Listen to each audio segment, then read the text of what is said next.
Hello, and welcome to episode 2 of Music Mondays with Mooni. My name is Melinda, and I'm the marketing manager and vice president of K-Pop Planet Club at the University of Auckland. Without further ado, let's get right into it.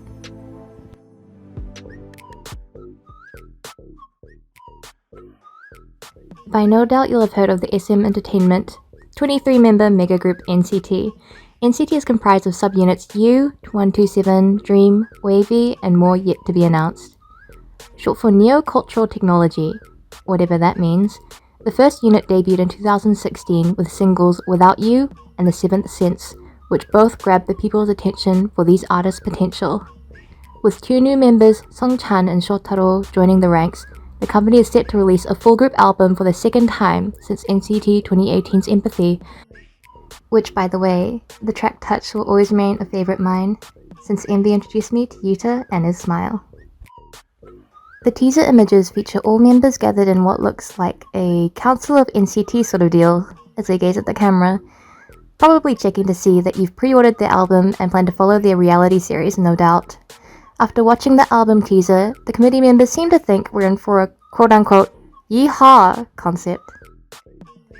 The full album titled Resonance drops on the 12th, which means you may have already checked out their title track Make a Wish by the time you've started watching this episode. Anyway, we were curious what people thought of the group, and so here's how our followers on Instagram responded. I struggle to keep up with 8+ member groups, so I sure as hell ain't keeping up with this orgy. I'm glad Win-Win is getting a shot at being leader because he's so underappreciated. I love AKB48 a lot, so this is the sort of thing I like. If they hadn't cancelled it, I might have stanned. I don't like the voting system, but I love NCT. Life is never boring, lol. They're all crazy, haha. That's an interesting point actually.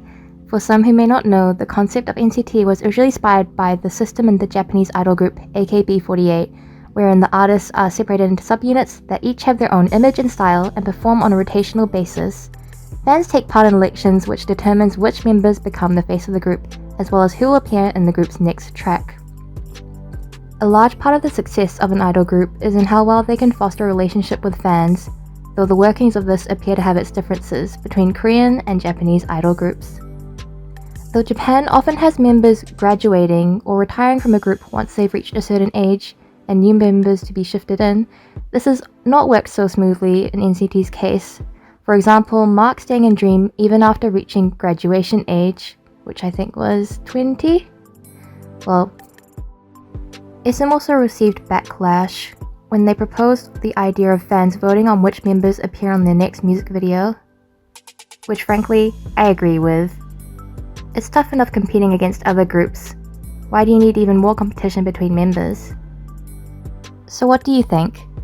Is a group where members perform based on popularity the way to go in meeting the needs of fans? Does this place unnecessary stress and pressure on current as well as future members? Is this yet another concept that arrived too early? Leave your comments below and we'll be sure to check them out. I also asked the committee on what they had to say. Sophia: I am very excited for NCT comeback. I may not stand them properly, but every iteration of NCT gives out great music and great concepts. I have my personal qualms about the concept switch with the NCT Dream because I love cute concepts and there's an oversaturation of the sexy, hypermasculine image not only in K-pop, but within NCT itself. Daphne: Stan Kun. Enough said.